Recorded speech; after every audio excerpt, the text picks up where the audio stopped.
Hey everybody, welcome to C3 Kids Online 45 edition. I'm Lisa and I'm the elementary director here at Community Christian Church in White Marsh, Maryland, where we are all about helping people find their way back to God.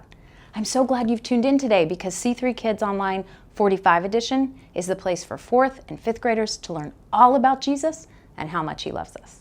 Here's what you can expect from our program today. You'll have the opportunity to connect with God and worship Him while singing and dancing if you want. Then you'll hear a true story from the Bible during a fun and sometimes kind of crazy thing called the So-and-So Show.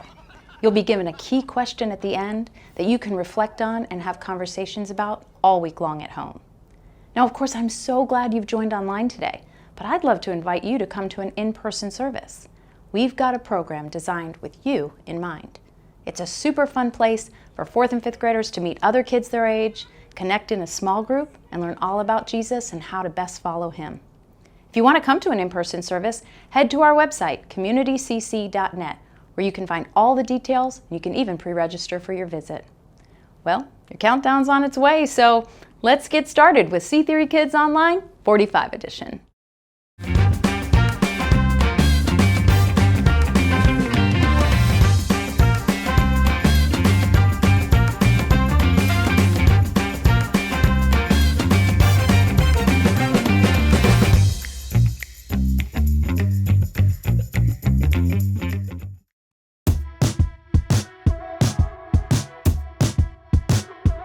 I know who I am. You made me perfectly.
You know what I've been thinking? Always, you were thinking that peanut butter is overrated. Exactly.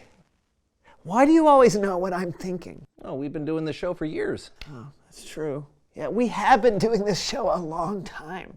And everything's the same. We're the same. The set is the same. The show's the same. Hey, maybe we should change things up a little bit. Yeah, I like it. Let's do it. All right, hey crew, set change!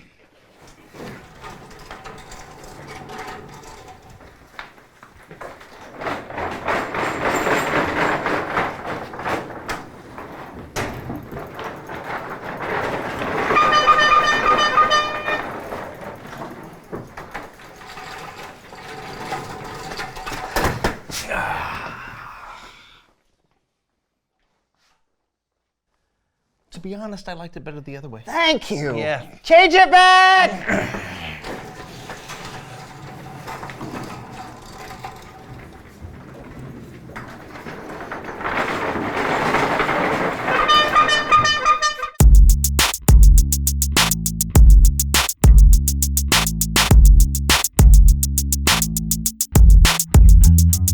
How many snaps can you do in 5 seconds? Ready? 1, 2, 3, 4, 5. Good.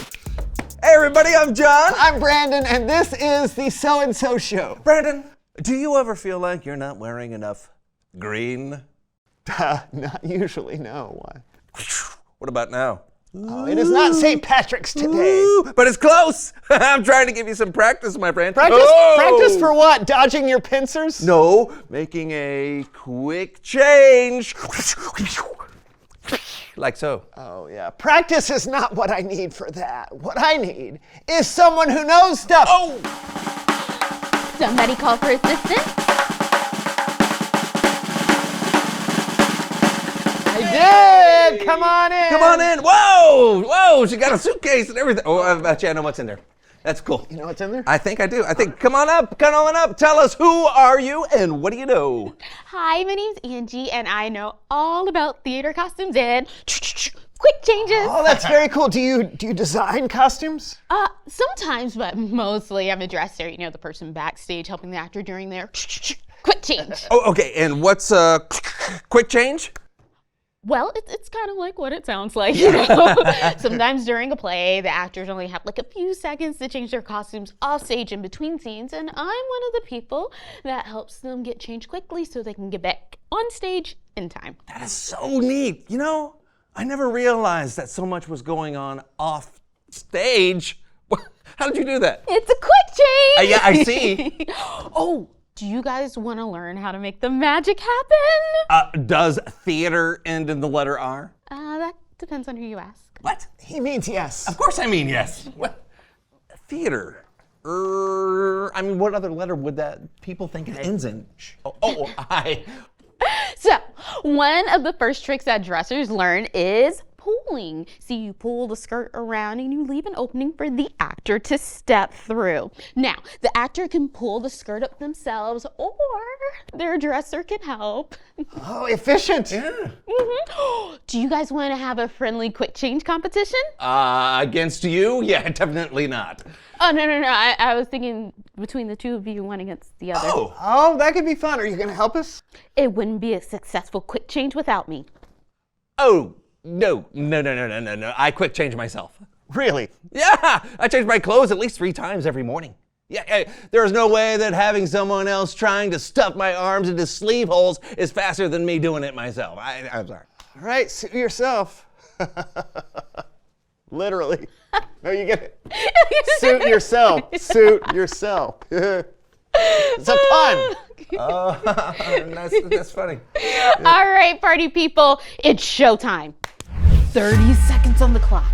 Let's find out who can do the most changes. And go!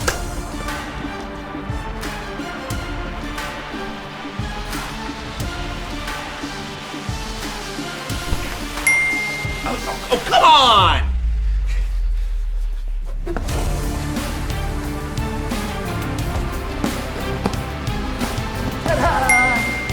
Seriously? Done. All right, now Brandon. Woohoo! Oh, rats! Great job! That was incredible. No, this is completely unfair. These were impossible. The shirt's made all wrong. Look. It's actually called quick rigging. Hidden Velcro helps make the change faster. You should have used a dresser. It's definitely a team effort. The actor and dresser have to work together for a successful quick change. I'll say that was a nightmare on my own. Hey, there's one person who we could work with that would make this show even better. Ah, good thinking. It's Bible story time with Kellen.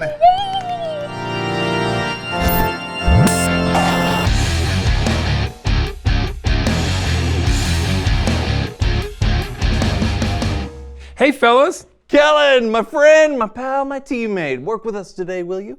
that's what I always do. And you do it so beautifully. Hey, what story do you have in mind for us today? Well, I'm glad you asked. Today we're going to learn from a book in the Old Testament called Nehemiah. The Israelites had been captured and taken to a place called Babylon. Nehemiah's story takes place soon after Israel's 70 years of exile in Babylon ended. Many of the Jewish people were still living in Babylon, including Nehemiah, but some of the Israelites returned home right away. But Jerusalem wasn't the city they remembered. Are we about to go? Behind the Bible. You guessed it.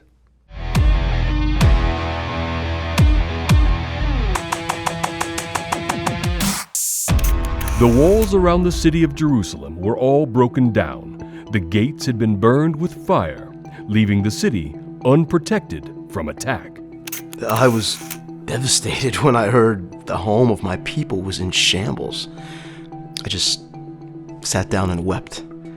I couldn't eat for days. I knew something had to be done. I prayed day and night, remembering God's promise to someday bring us back to Jerusalem. Then I asked God to give me success for what I had decided to do. Nehemiah was the Persian king's wine taster. He asked the king to send him to Jerusalem so he could rebuild the walls. The king let him go, sending army officials and horsemen with him. That was a pretty bold move by Nehemiah to ask the king. God gave him the success he prayed for, but that didn't mean the rest of his journey would be easy. And not everyone was happy to see him arriving in Jerusalem, like some of the officials of the neighboring lands. Yeah, I live near Jerusalem. I was pretty upset when Nehemiah and his whole entourage showed up. Someone had come to help the Israelites. One night after arriving, I took a few people with me to check out the walls around the city, see just how bad the damage was. And let me tell you, it was bad. But I had hope. I knew God was helping me, and the people I was with were helping too. When I told them my plan, they were all in and started rebuilding the walls.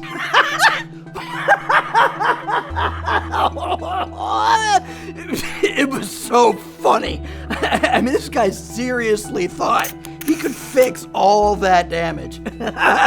Me and my friends could not stop laughing.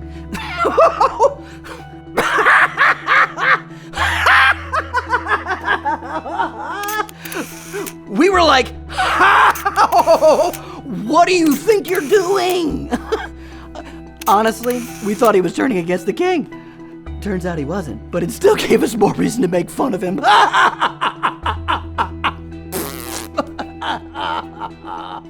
But being made fun of didn't stop the Israelites. Everyone pitched in, and I mean everyone. And most of them weren't even builders. But every family or group of people, like all the priests for instance, took a section of the wall and they worked to rebuild it. It was incredible. There were so many gates and towers and sections of the wall, and everyone worked together. All of their cooperation and hard work paid off, but it made some other people pretty angry. Yeah, it made us angry. What do you expect? I was all like, your stones are piled up like trash. And suppose a fox climbs on top. Even that will break it down. But none of that worked. They just kept on building together. The people worked with all their heart until the wall was halfway completed. And when Sanballat and his friends heard about the progress, they made evil plans to attack the Israelites. The Israelites were afraid, but they chose to remember how big and how powerful God is. Then Nehemiah came up with a plan for half of the people to keep working on the wall, while the other half stood on guard against the enemy attack. I had everyone keep their weapons on them at all times just to be safe. And it worked. The wall was built higher and thicker and continued to get repaired. I tried this, I tried that, I tried this. They even had a trumpet, so they'd all know if we attacked. There was no stopping them. The Israelites finished the wall in an unbelievable 52 days, and Nehemiah celebrated with all the people. The wall of Jerusalem was repaired. This has been Behind the Bible. Wow, talk about cooperation. Yep, Nehemiah would have never been able to fix that wall all by himself. It had huge problems. It was full of holes and broken pieces. But together, they worked and they trusted that God could do something that seemed impossible. I love that. Even in the face of some pretty mean enemies, too. Totally. All that taunting could have split up the Israelites, but they stuck together and they finished the job in record time. That is so epic. Hey, thanks, Kellen. You're welcome. And hey, since I kind of can't resist working together one more time after that inspiring story, reveal the question.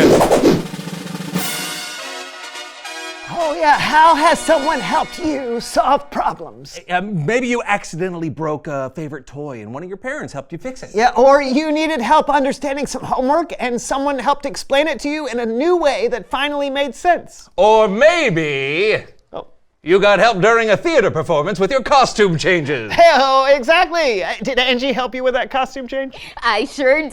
Thanks, Angie. No problem. So how has someone helped you solve problems? Talk it out, and we'll see you next time. I'm Brandon. I'm John. And I'm Angie. And this was The So-and-So Show. Bye, everybody. Oh, sorry. Just kidding.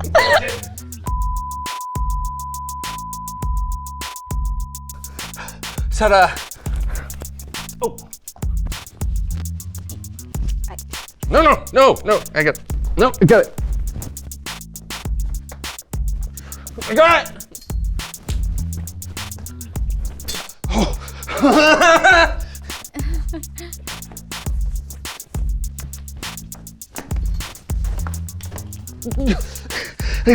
Oh, shoes!